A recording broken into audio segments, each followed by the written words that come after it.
अस्सलामुअलैकुम। शहादत न्यूज़ में खुशामदीद। मैं हूं रिया चौधरी। बुलेटिन में शामिल करते हैं आज की अहम खबरें। तहसील मरी, कोटली, सतिया, एबटाबाद, गलियात, आज़ाद कश्मीर में दूसरे दिन भी बारिश जारी। ब्यूरो चीफ शहादत न्यूज़ अदील अब्बासी की रिपोर्ट के मुताबिक कल से शुरू होने वाली बारिश और 120 किलोमीटर फी घंटा की रफ्तार से चलने वाली हवाओं ने लोगों की घरों की छतें, तनावर दरख्त और बिजली के पोल, रोड पर लगे बड़े बड़े साइन बोर्ड तिनकों की तरह उड़ा दिए। मरी के देही इलाकों के साथ साथ मरी के शहर में भी लोगों के घरों, होटलों की छतें, दरख्तों के गिरने के और बिजली के पोल और तारों के टूटने की इतलात के साथ साथ तहसील कोटली, सतिया के इलाके, यूसी करोड़ के मुख्तलिफ इलाकों और देहातों में शदीद आंधी तूफान की वजह से रिहायशी मकानों की छतें उड़ गईं।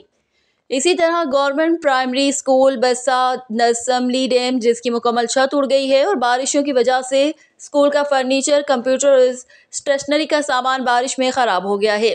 दरख्त गिरने से रावलपिंडी से बन करोड़ रोड और करोड़ हर किस्म की ट्रैफिक के लिए बंद रही। इंतज़ामिया की बात की जाए तो वो अपने वादों में फेल नज़र आई। लोग अपनी मदद आप के तहत अपने नामसाइद हालात में एक दूसरे की मदद करने में मसरूफ़ है।